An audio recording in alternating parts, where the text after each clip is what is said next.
નવનીત કેશવલાલ સોલગામા। અત્યારે મારી ઉંમર 58, લગભગ 17 વર્ષ પહેલા મારું 1993 ની અંદર એક્સિડન્ટ થયેલ। ત્યારબાદ મને ભુજ જનરલ હોસ્પિટલમાં દાખલ કરવામાં આવેલ। સિવિલ સર્જન અને બીજા ડોક્ટરોના અભિપ્રાય પ્રમાણે કે આ પેશન્ટ 24 કલાકથી વધારે જીવશે નહીં, એવું મારા ભાઈ અને મારા મિત્રોએ નિર્ણય કરી અને એની ફ્લાઇટમાં મને બોમ્બે લઈ ગયા। તે બોમ્બે હોસ્પિટલની અંદર મને શ્રી ગુપ્તા સાહેબ, અશોક ગુપ્તા સાહેબ અને બીજા ડોક્ટરોની ટીમ એ લોકોએ મારું પહેલું ઓપરેશન કર્યું, જે 22 કલાક ઓપરેશન ચાલે।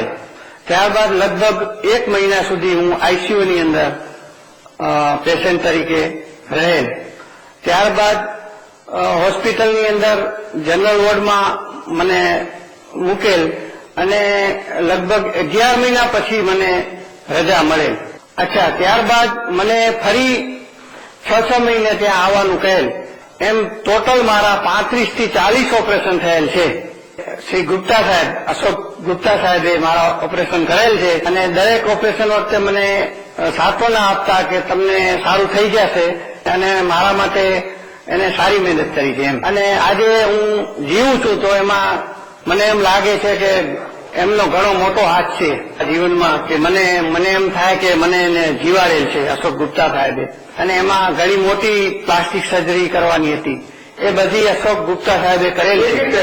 પ્લાસ્ટિક સર્જરીમાં તો બધા હાથમાંથી સ્કીન કાઢેલ છે, 2 પેટની સાઈડમાંથી કાઢેલ છે। ડોક્ટર તરીકે કે અશોક ગુપ્તા સાહેબ ખૂબ જ સારા, આમ તો એ પ્રોફેસર હતા એટલે બધા ડોક્ટર છોકરાઓને ભણાવે એવા મોટા સાહેબ હતા અને એને ખૂબ જ સારી મહેનત કરી। મારી બચવાની શક્યતા 10% જ હતી, પણ એમને ખૂબ જ મહેનત કરી અને એના કારણે હું આજે જીવું છું અને એ સાહેબનો ખૂબ જ આભાર માનું છું એનું છું, કારણ કે એને મારી ખૂબ જ સેવા કરી છે અને મારા શરીરની અંદર જે સર્જરી કરી એ ખૂબ જ સારી રીતે કરી છે અને મને ખૂબ જ સાંત્વના આપેલ છે। રિપોર્ટ મળશે તો હું ખૂબ જ ખુશ થઈશ, મારું આખું કુટુંબ ખૂબ જ ખુશ થશે।